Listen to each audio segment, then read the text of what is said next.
Так, розпочала я запис. Вибачте, Олена, я перекладу тоді, так? Перекладу це, що ви сказали, так.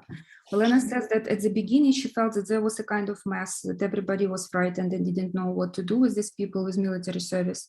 But then she says that we understood that they are just ordinary people, and probably they were like felt more acutely injustice and when something is false, she says, and that was important for her to take it into account.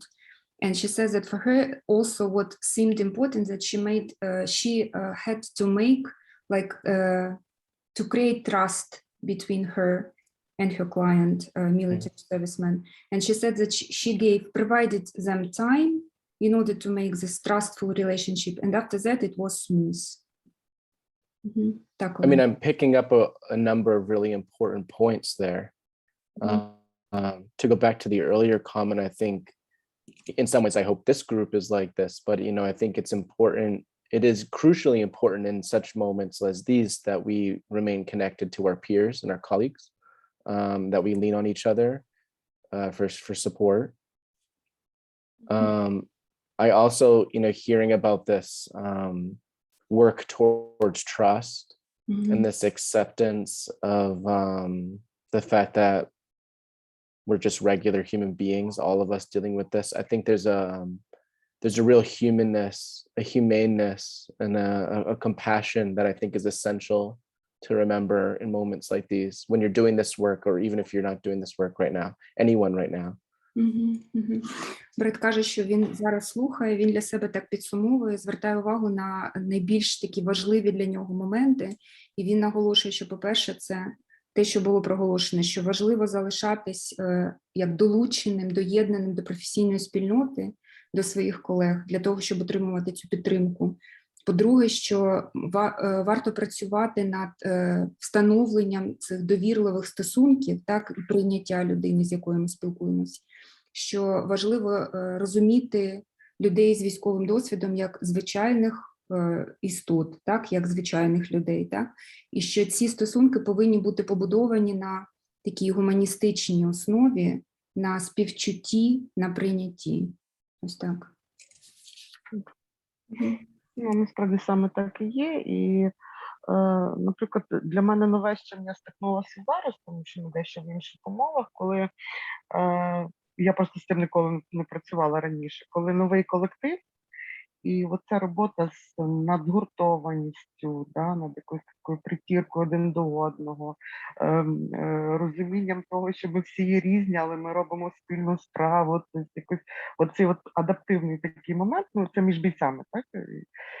Ну, це дуже цікаво зараз спостерігати цей мій новий досвід. Я, правда, скажімо так, опираюся на свій досвід і з ними працюю індивідуально і стараюся такими якимись невеликими групками їх збирати.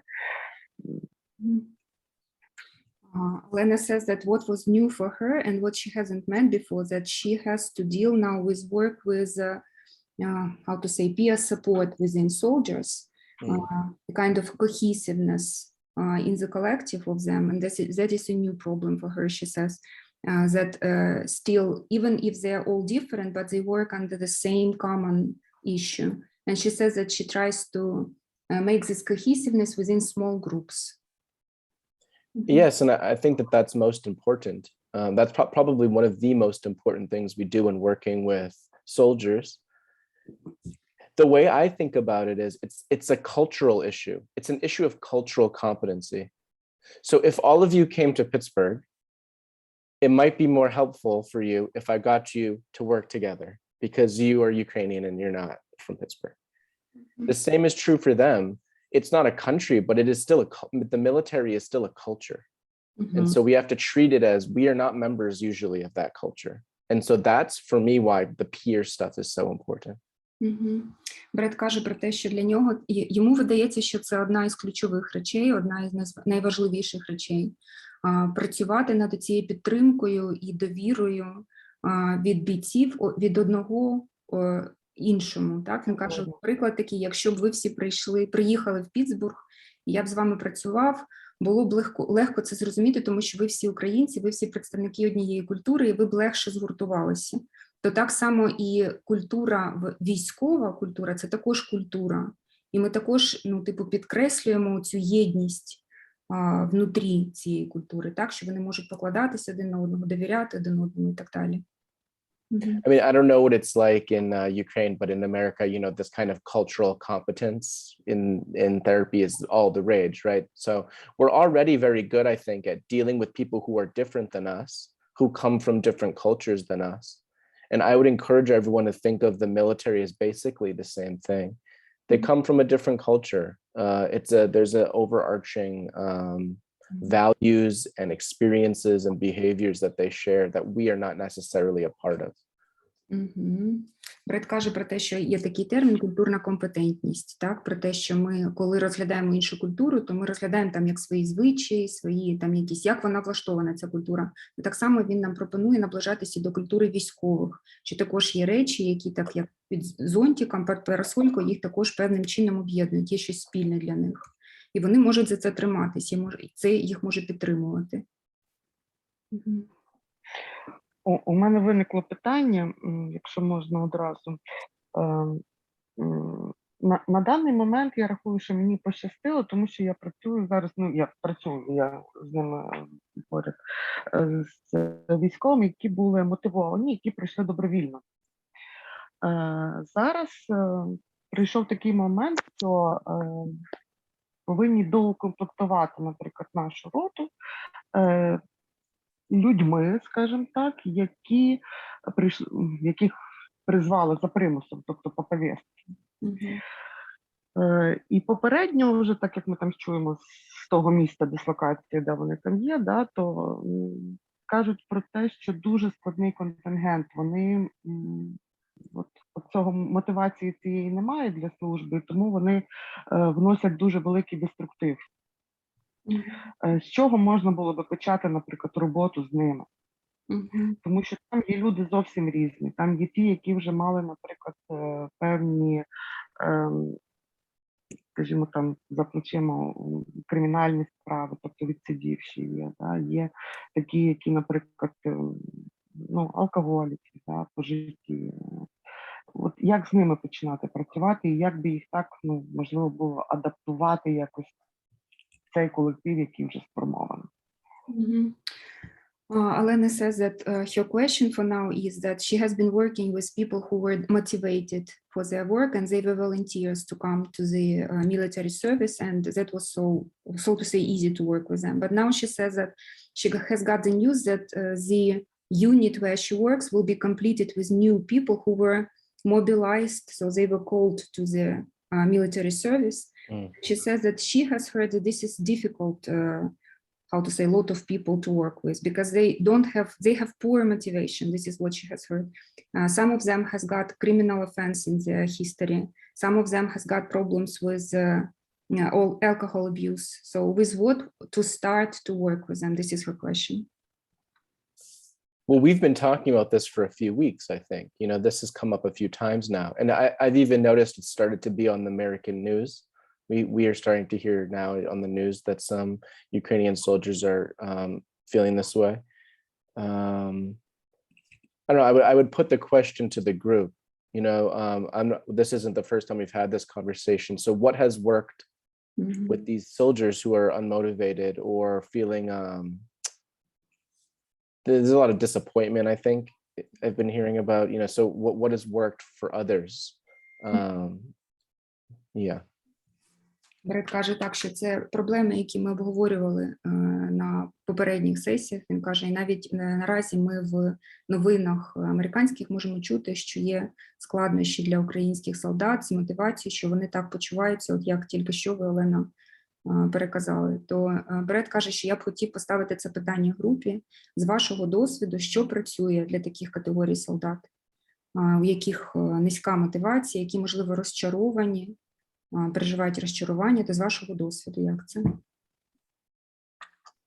Якщо дозволите, я спробую подумати над цим питанням. Я не наполягаю, що це єдина вірна відповідь. Моє враження від роботи починається з 14-го року. Це біда. Це біда. Я можу сказати, що ми працюємо в ситуації, коли у нас тільки формується військова культура. Більшість комбатантів, з якими ми працюємо, це не професійні військові, а які прийшли в армію за викликом.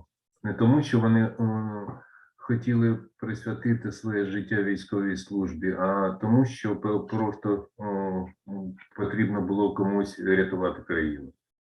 І більшість наших колег, які працюють в цій темі, також не мріяли про кар'єру військового психолога, а змушено залишили свої кабінети і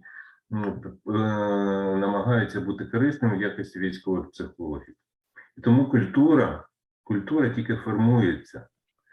І те, що відбувається зараз, про що Олена сказала, це повторення такої дуже помилкової історії, коли, здається, в 2015 році була третя хвиля мобілізації і брали всіх підряд. Серед них багато було таких людей з розладами адаптації, алкоголіків, наркоманів, людей з кримінальним минулим. І це біда, тому що вони небезпечні, адаптувати їх неможливо, їх можна тільки нейтралізувати. Їх варто тримати осторонь, і за виключенням декількох окремих людей, більшість з них не придатні до військової служби, і на полі бою вони являються небезпечними. Okay. Alexander says that he wants to share his experience, that probably he doesn't insist that this is the only true answer, he says, the only correct answer, but from his experience, he says that this is bad, he says, and it's important, he wants to highlight that in our experience, this military culture that you have been describing, it's only being formed, being shaped now, he says. And it's important to say that we have military servicemen, a lot of them, who did not come to the army because they felt the urge to do it. They felt that they wanted to make this their professional career, and they wanted to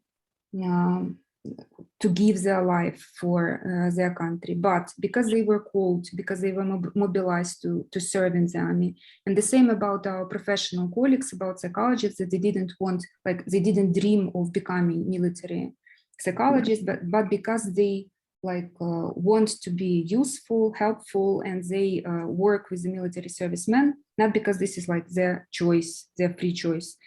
And he says that as for him, what he thinks that this is the repeat of the history that we had in 2015, when we had the third wave of mobilization, when all different people were taken to the army, those who had criminal offense in their history, those who were alcohol abusers, those who had some problems with adaptation. And he says that from his experience, they are useless.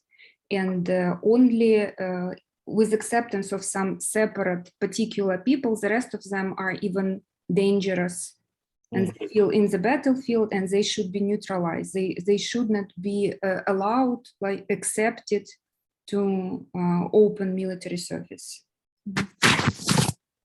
Yeah, I mean, I think the part that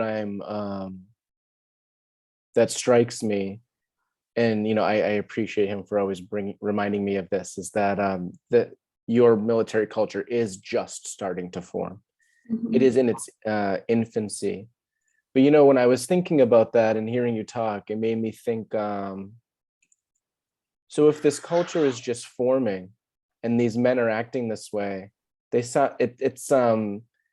a kind of teenager, and this is how teenagers act, right? They can be quite dangerous. They can be quite difficult to deal with. But how would we treat a teenager as our patient? Because it seems to me that these are the soldier version. They're like a teenage soldiers. I don't know if that will translate it, but there's a kind of teenage boy, violent, unregulated, out of controlness. But that doesn't mean that they can't become adults. I don't think. Окей. Бред каже, що він дякує вам за те, що ви нагадали йому цю думку, про яку він вже думав, що так, це дуже важливо, що військова культура в Україні тільки зараз формується, що вона нібито знаходиться на такому етапі, типу дитячому. І він каже, що можливо те, що ми зараз спостерігаємо, це те, що наші бійці поводяться як підлітки. Так, він каже, такі тінейджери.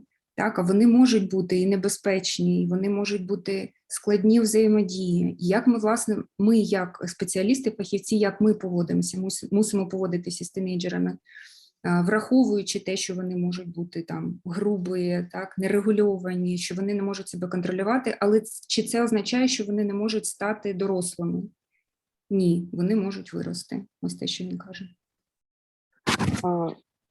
Біля мене тут зараз є декілька тих хлопців, з якими я працювала раніше, і вони багато взагалі з наших пацієнтів зараз також пішли знову на війну. І я вам хочу сказати, що це якраз ті люди, на кого можна покластися, які, наприклад, от в цьому адаптивному такому процесі не дуже сильно допомагають, вони долучають інших. Да, хлопці, багато є страх, було страху, як не хочеш, не все рівно цей страх присутній, це є нормально.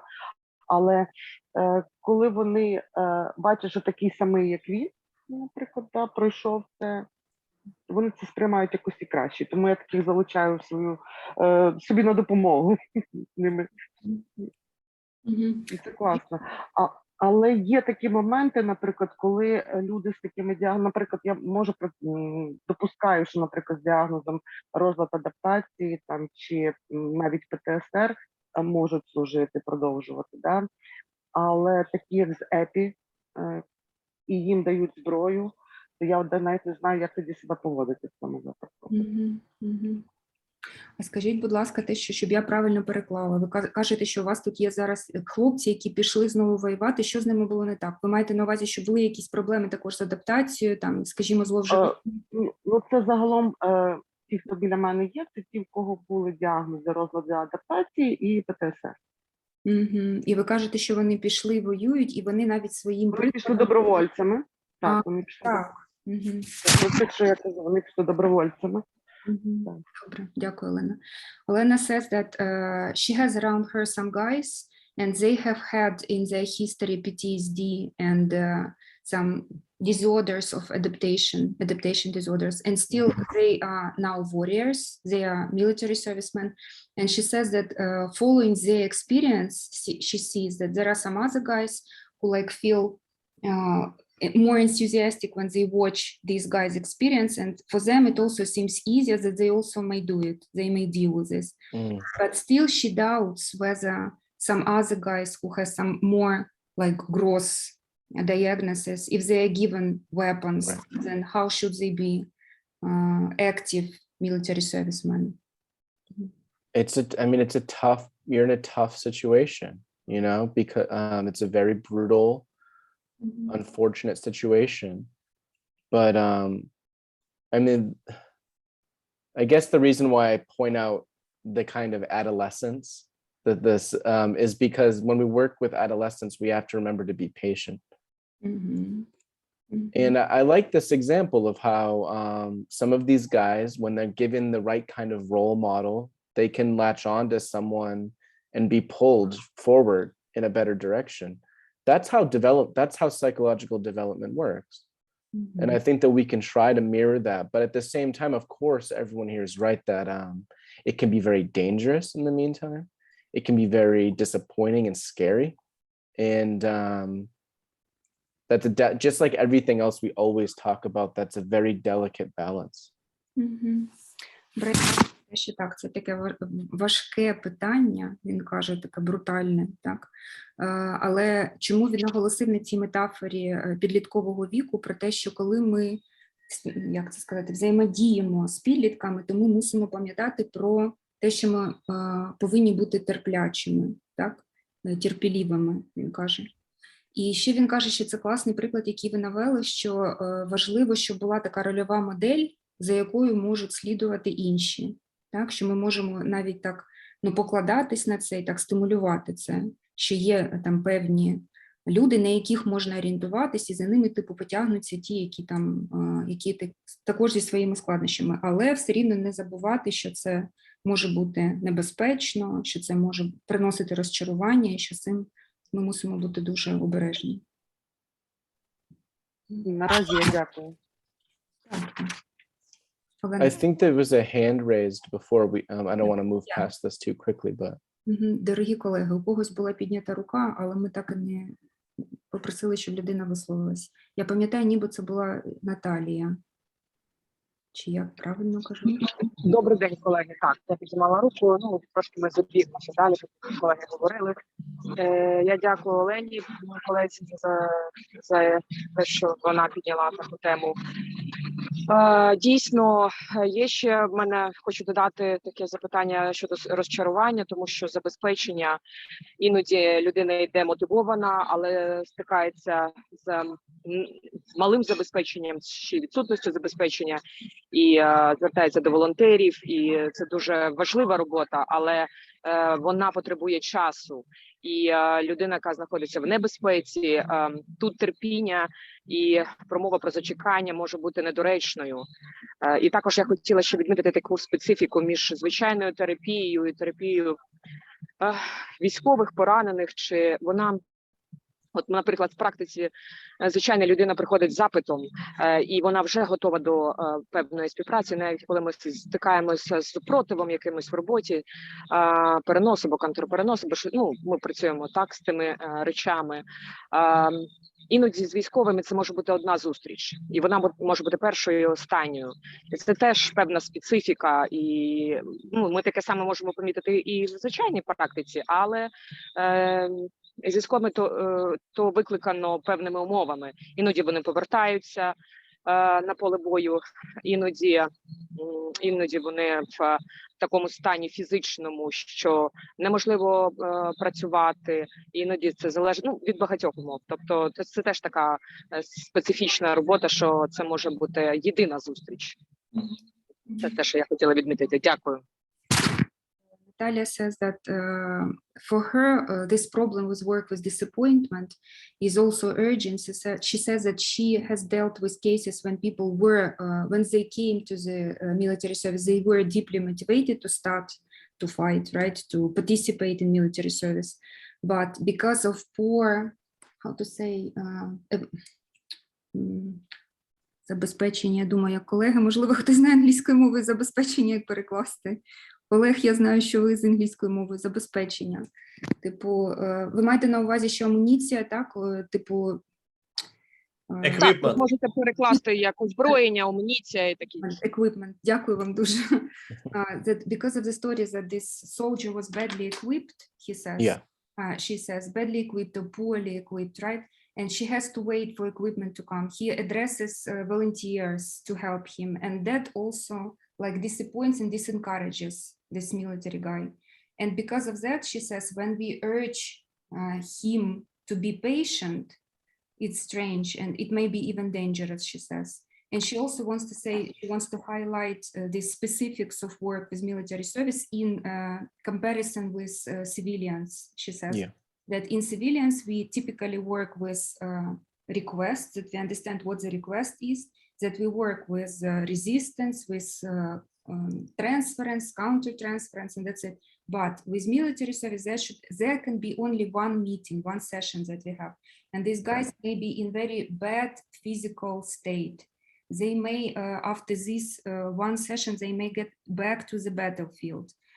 Then again, there should be very specific conditions of work with military service. And yeah, this is the specifics. That's right. The very brief nature of the work makes it very different.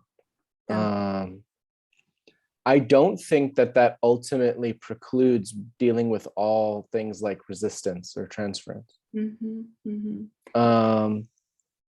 And this equipment issue is one we've been talking about too, and that's another one I've sort of been hearing about on the American news, and I've been thinking about it.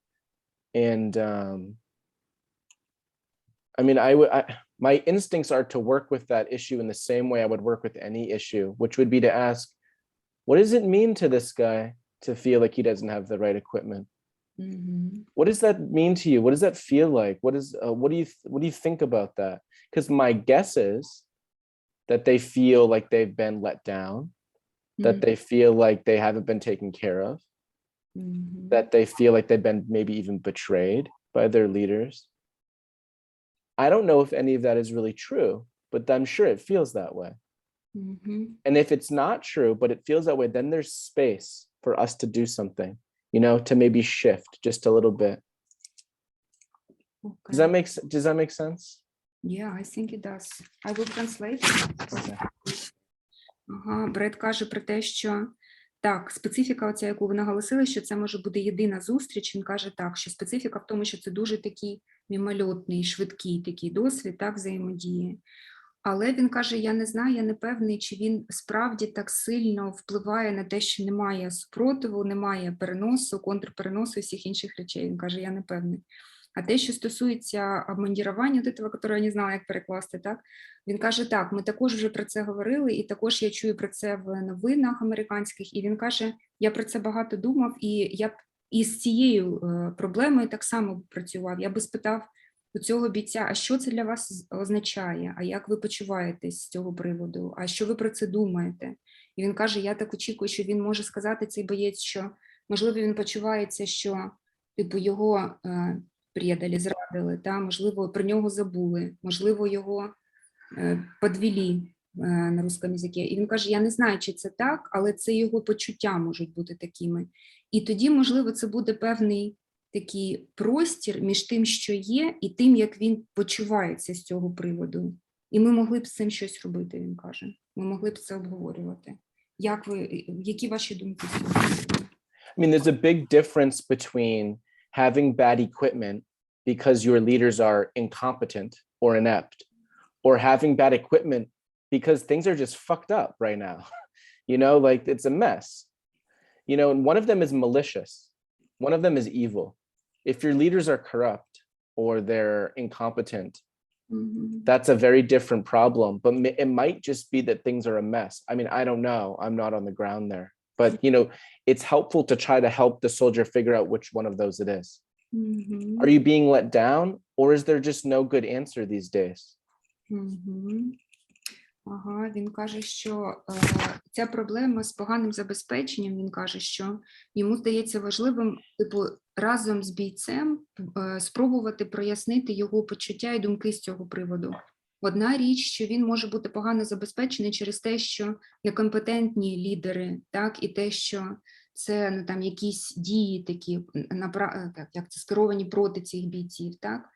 А з іншого боку, це може бути так трапитись, що ну, це просто такі речі зараз, це, ну, справді складно, що ситуація настільки важка. І що він каже, що це різні речі, і було б добре, якщо б ми прояснили це разом.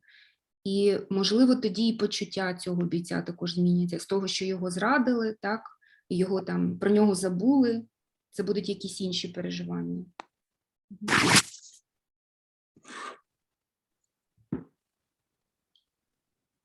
I mean, this is a harsh, maybe too strict interpretation. I'm not sure I would say something like this, but I put it out there just to let you know what I'm thinking. Is it's a fantasy that you will ever have the right equipment. War is impossible. War is a nightmare. There will be no perfect solution where you have everything you need. That's the reality. You know, and I don't know what to do with that fact, but we have to, sometimes some of this is a resistance to the fact that there will never be a perfect solution. Part of what it seemed like was such a strength of the Ukrainian forces in the beginning is that they didn't care that they didn't have all the advantages. As things go on, maybe that's harder to remember. Так, передказує, що, можливо, це він якось так топорно сформулює, але для нього це важливо, типу, проговорити, що це, можливо, це фантазія про те, що речі можуть бути ідеальними, так, що може бути якесь суперкласне забезпечення, суперкласне озброєння, так, що немає ідеальної розв'язки для цієї ситуації, що це війна, так, і справді речі дуже складні зараз. І що, ну, Так, можна не знати, що з цим робити. Ось так.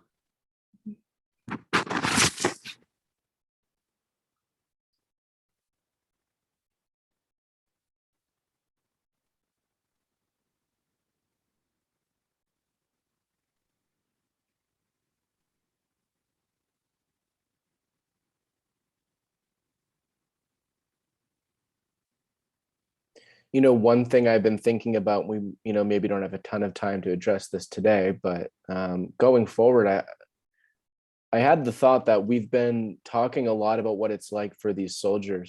And I'm actually very interested in what it's like for everyone here. You're fighting a different kind of battle. This could be a space where we talk about what it's like to do psychological work, how it affects us. Бред каже, що він не знає, чи у нас буде час і можливість сьогодні цієї речі торкнутися, але він каже, що ми весь цей час розмовляли про те, як працювати і який це досвід для бійців. Але ми не розмовляли про те, а як вам з цим бути, як фахівці стикаються з таким досвідом. Так що ви також воюєте, і це ваша війна, в якій ви знаходитесь.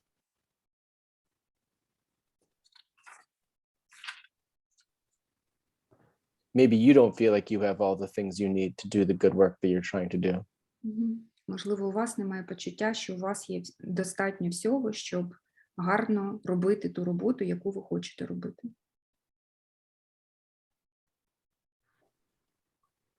У нас схожі почуття, тому що коли ми починали працювати, ми приїжджали до військових, і те, що вони нам розказували, помітно відрізнялось від того, що ми чули від журналістів і політиків.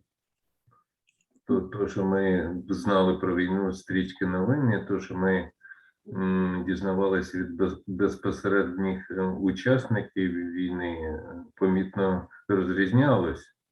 І пройшов певний час, коли ми почали сприймати війну більш реально. Да? І наше розчарування, то ми його також пережили.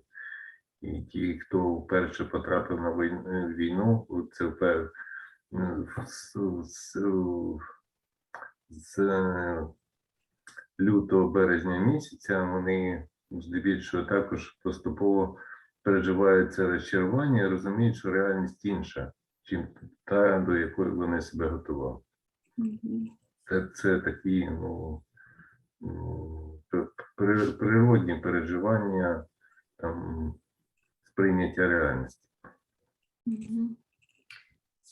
Alexander says that we have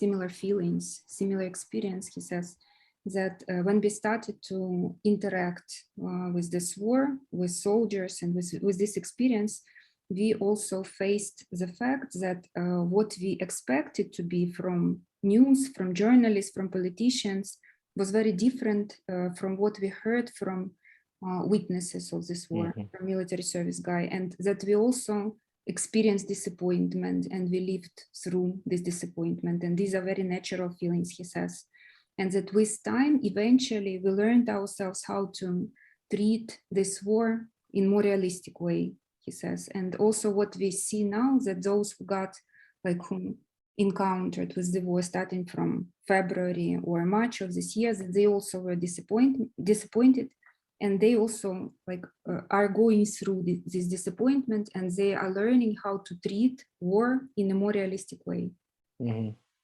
Can you say more about what you mean by a more realistic way? А ви можете розповісти, що таке більш реалістично? Сприймати війну більш реалістично? Сприймати те, що число втрат не таке, забезпечення не таке, як ми очікували, що воно відбувається не так, як воно прописано в законах. І часто нам потрібно там готувати бійця для того, щоб в нього була добра снаряга, йому самому про це потрібно потурбуватись, попросити друзів або волонтерів, щоб йому дістали певні, там, починаючи від одежі, закінчуючи військовими приладами. Це в нас народна війна, і це частина реальності. А що стосується нас, то я думаю, що для нас теж було непростим адаптуватися, виконувати свою роботу в непридатних польових умовах. Часто в ситуації, коли відсутній інтимний простір, коли відсутні передбачуваність, коли немає можливості дізнатись про результати твого спілкування.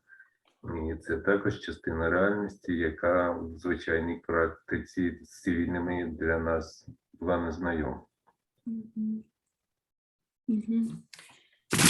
Alexander says that what we faced is that this is what you asked about, a more realistic way of perception of this work. He says that, for instance, the number of losses is different, and this equipment is not, it doesn't go according to, for instance, the way it was written out in laws.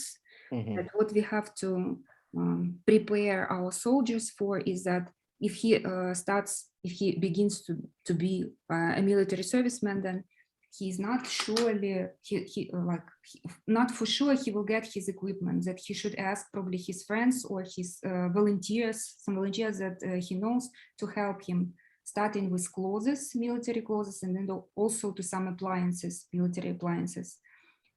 He says that in our case, the reality is that this is people's war, and this is the part of the reality.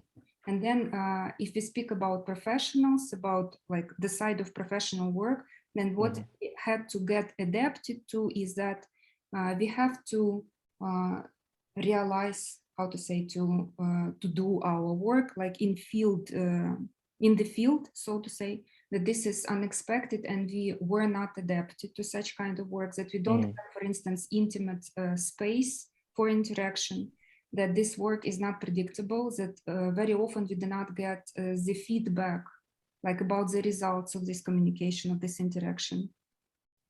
And this is what I don't understand. I have some more, but I don't understand what I have. This is different from the work with the civilians. Yes. Yeah, it's a people's therapy. It's a people's war, but it's also a kind of people's therapy. Це те, що ви кажете, що це народна війна, і це, він каже, це народна терапія. Так, те, що ви розповідаєте. We're in our own trenches with this work in a way that's very new. І це також дуже нове. Ці, те, що ви розповіли про те, як співпрацюють фахівці з клієнтами, що це нове, і це народна терапія, те, що він каже. Зовсім ми навчаємося весь цей час, і ми намагаємося проходити, в тому числі і спілкуємося з вами, щоб мати певні стандарти такої професійної ставлення, професійної допомоги, певних принципів цієї професії військового психолога. Ми намагаємося це засвоювати і на це орієнтуватися. Alexander says that maybe not in particular, because we also put our efforts in order to study, to teach ourselves. Then we talk to specialists for you in particular, with you in particular, he says, in order to, how to say, to get standards of such work of a military service psychologist. To study the standards of professional assistance, these principles of professional assistance. But even I am in uncharted territory, right? Because my experience has all been either soldiers from way back, like Vietnam War, 40 years ago, or Iraq and Afghanistan. And then I treat them in my clinic the same way I treat everyone else, 12 o'clock, I see a normal person, 1 o'clock, I see a soldier. Same room, everything's the same. The material is different. Він каже, але навіть для мене це нове, як це сказати, поле для роботи, новий матеріал. Він каже, тому що ті військові конфлікти, які були в Америці, це допомога психолога була, коли люди туди їхали на завдання, це те, що ми вже обговорювали. Потім вони приїжджали, повертались в Америку, і потім на регулярній основі вони, каже, до мене приходять в мою клініку, і я з ними працюю раз там на тиждень, скажімо так. А те, що ви описуєте, це, каже, для мене також новий досвід. So, I mean, I'm in a similar situation where I have some expertise to offer, but I'm trying to come up with something new as we go, the same way that everyone here is as well. Він каже, тому у мене немає досвіду і немає там типу фахових знань у якихось питаннях, які ви ставите, але я також дослухаюсь до вас, до вашого досвіду, і разом з вами намагаюсь там напрацювати ті речі, які можуть бути помічними. But I mean, isn't that the most essential part of being a clinician? Isn't that like the most important part? It's not about the office or wearing a blazer or Freud's couch. These things aren't what it's really about. It's about fighting with our patients to create a new way of living. And that can sort of go wherever. That piece can be taken with us wherever, whether it's the field or whether it's on Zoom or wherever, we can take that to new places. Він каже, хіба не про це, власне, йдеться у роботі клініциста, не так, фахівця, про те, що річ не в тому, що який це мусить бути кабінет і яку там одежу ми одягнені, так, а це якісь такі принципи, навички, підходи до людини, які ми хочемо допомогти, і це те, що ми можемо з собою нести, типу, що для цього не мусить бути там якийсь окремий кабінет, так, а це може відбуватись так і за одну сесію, це як у вас відбувається, або там через Zoom, але ми можемо щось таке зробити, якось так взаємодіяти з цією людиною, щоб допомогти їй. Should we briefly hear from this question and then wrap up for today? Бред пропонує, щоб ми почули ще питання, а потім зробили висновки, так, і підсумували результати нашої зустрічі. Так, будь ласка, Наталія, правильно я пам'ятаю? Так, Наталія, будь ласка. Мені здається, що Бред зробив дуже долучну і точну інтерпретацію та з огляду на певну, не те, що розчарування, але такий трансформаційний період. Ми так само, як і бійці наші бійці, ВСУ, ТРО, певним чином не були настільки підготовлені, і зараз так само відчуваємо необхідність трансформації, необхідність нових навичок, і тому ми вчимося. І з огляду на це я хочу ще одну зазначити специфічну таку історію, що в нас зараз дуже я суб'єктивно відчуваю, може і мої колеги теж, що в нас немає єдиної системи, єдиної загальної державної сертифікаційної, такої системи, щоб зібрала нас всіх фахівців, які готові до того працювати з воєнною тематикою, з військовими, і всі намагаються на державному рівні, маю на увазі. Так, багато програм, багато площадок, і супер, що вони є, і супер, що вони працюють. Я так само до цього долучилася, але то є ініціатива асоціації, то є власна ініціатива людей, фахівців, то не є державна програма загалом. І навіть якщо від ім'я держави щось відбувається, насправді це не так. Це люди, які просто пройшли, добилися і влаштували одну, другу і третю програму і запровадили її. Так само, як і підготовку фахівців, бо наразі відчувається в тому певний дефіцит єдиної систематизованої сертифікаційної системи. І навіть навчання, дякую дуже всім фахівцям з усього світу, які запропонували і діляться запропонували навчання і діляться своїми знаннями та навичками. Але дійсно це відбувається особисто. Це такий підхід, кожен вирішує, кому що треба, куди піти, до чого долучитися. Це не є єдина програма, і це трошки, це те, що, мені здається, ми маємо набути в цьому досвіді теж, і це теж. Дякую. I will be very brief because I see that we are short of time, right?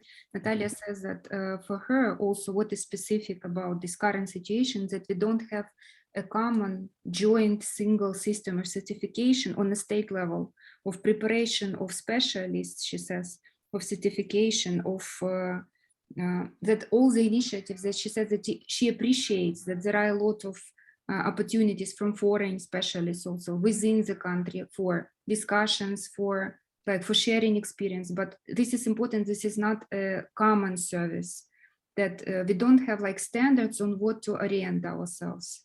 I was very short, excuse me, because I see that we have only 2 No, minutes. that's right, though. It's new. This is very new. Mhm.